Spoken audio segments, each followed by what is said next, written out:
What's up, everybody? Dead Wolf here with another one, this time bringing you top 10 dark things gods did in ancient religions. And if you like this video, make sure you subscribe. You leave a like and hit that bell notification so you get notified the next time we drop another video from us here at Dead Wolf Studios. Let's get into it, because if we don't, it's going to be here all fucking night.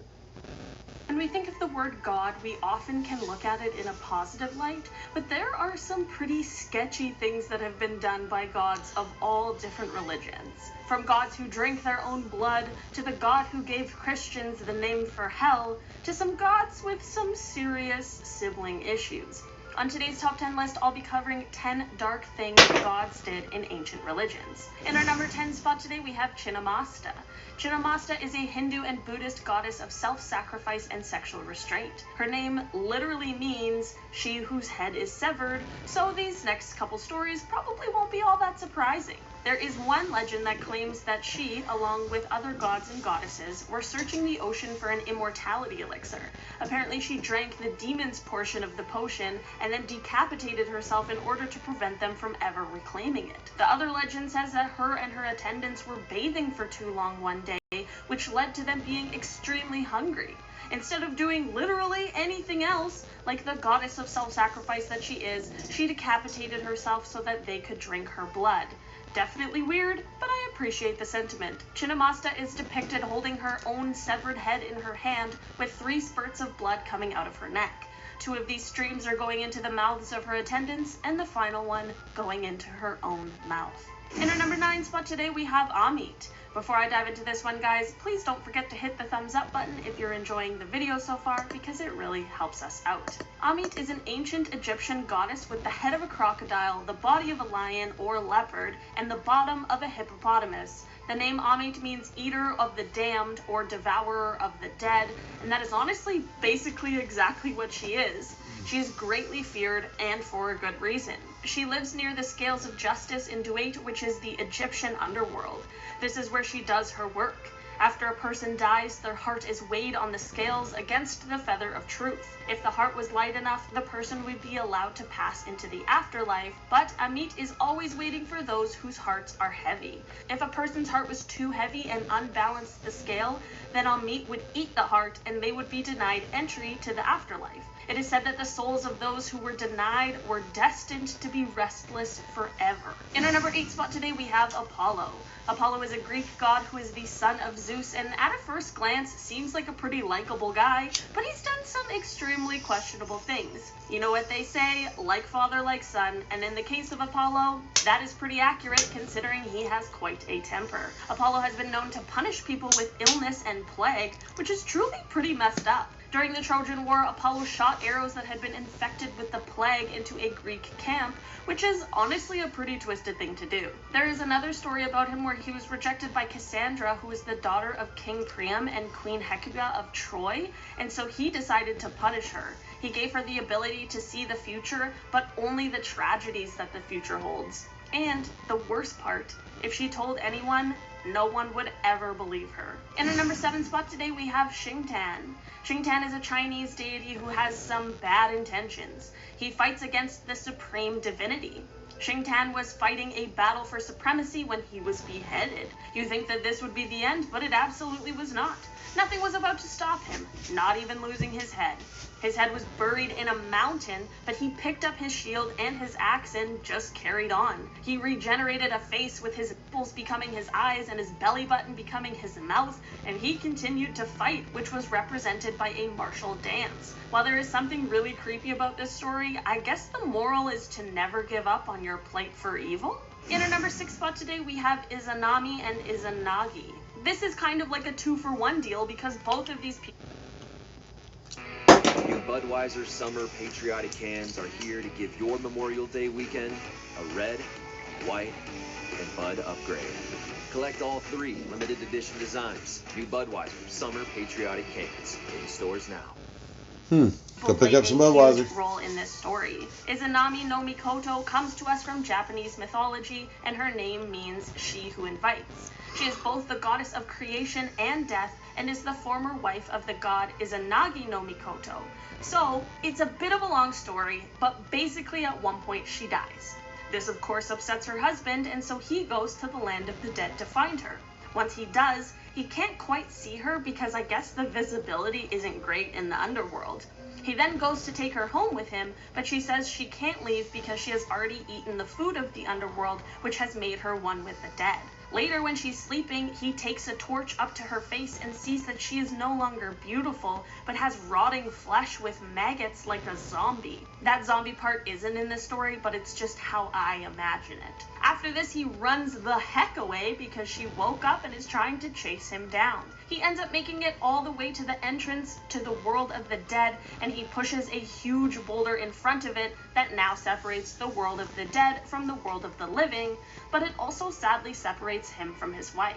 Of course, she is mad at everything that just happened, even though she was acting pretty weird and is also dead. So she swears that she will kill 1,000 living people every day because he left her there. And to this, he replies that he will offer 1,500. In our number 5 spot today, we have Huitzilopochtli. Huitzilopochtli is a god in the Aztec religion, and he is the god of the sun, but also of war and human sacrifice. His origin story is a pretty wild one. So, his mother is Coatlicue, who is very important. She already had other fully grown children when she was impregnated with him. Her grown children were the female deity Coalxauhqui and her 400 brothers. All these children were really mad at how their mother became pregnant again, and they began conspiring to kill her, which is just nuts. This is when Huitzilopochtli burst from his mother's womb in full armor, and he was also fully grown. He knew about the conspiring, and he fought his brothers and sisters literally right after being born. He then beheaded his sister and threw her body off the mountaintop, which is kind of messed up. After this, he chased his brothers around, and they became scattered all throughout the sky. This is why he is seen as the sun, his sister the moon, and his brothers are the stars. In our number 4 spot today, we have Loki. Loki is a Nordic god and is quite the little trickster, as he basically devised his way into becoming a deity. Basically, there is a place called Asgard, and when that was being built by Odin, who is the king of the gods, Loki came and offered to help out with the build. To make a long story short, basically there was a giant helping with the build, and Loki made a special deal with him. If the giant finished the build by a certain time, he would be owed the sun, the moon, and the goddess Freya.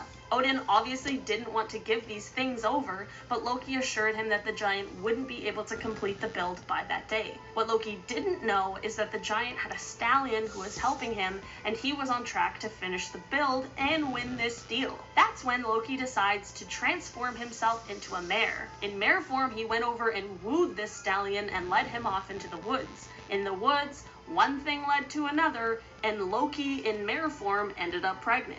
After this, he gave birth to an 8-legged spider horse for some reason I do not know, and then he gave this weird baby horse to Odin as a gift. And apparently, this is how he became a god, but also this led to the giant being killed by Thor. So this story is both weird and pretty messed up. In our number 3 spot today, we have Hel. Based on her name, this might not be surprising, but Hel is the Viking goddess of the underworld. She is the daughter of Loki and a giantess. She was the person in charge of those who died either from illness or from old age, as there were other gods who would be in charge if they passed away under other circumstances. Hel is depicted as very greedy, and she is a demigod with half her body dead and the other half alive. It is said that when she was born, disease also came into the world, which honestly would be such a terrible legacy to hold. She is known for going through towns and killing everyone, or sparing just a few, and that all depends on whether she goes through the town with a broom or a rake. In our number 2 spot today, we have Kali. Kali is a Hindu goddess, and man, she is cool. While she is often paired with Shiva, who is quite calm, she, on the other hand, is known for her outbursts and violence. She is often depicted standing on or trampling Shiva while she's wearing a skirt made out of human arms and heads. She was the one who took down the demon named Raktabija. I know I said that wrong, but I couldn't find a pronunciation on the internet, so I just sounded it out. This demon was incredibly hard for humans to defeat because if he was wounded, he would be able to regenerate from one single drop of his own blood, so Kali was called in to help, and man, She did exactly what she needed to do. Kali drank the demon's blood and then ruined his body and all of the clones, which in the end took him out for good. To celebrate her big win, she danced around, trampling over the dead bodies, and you guessed it, Shiva too.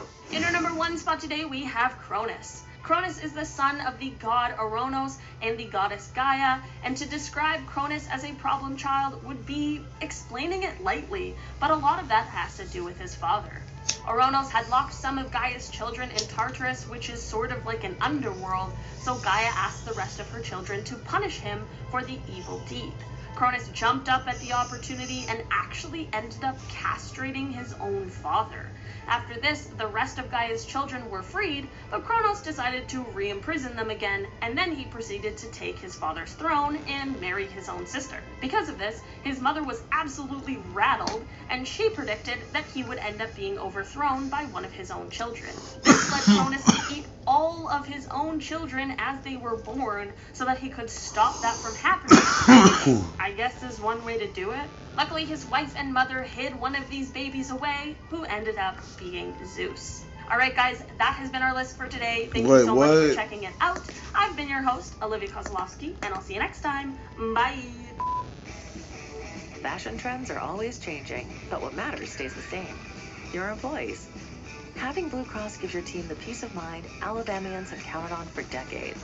Blue Cross and Blue Shield of Alabama. We cover what matters. He ends up making it all the way to the entrance of the underworld. Oh. Okay. Anyway. So, Cronus was the father of Zeus. So I wonder who the other ones were that were slain. That's crazy. I did not know that. Alright guys, if you like this video, make sure you like, subscribe, leave a comment, and hit the bell notification so you get notified the next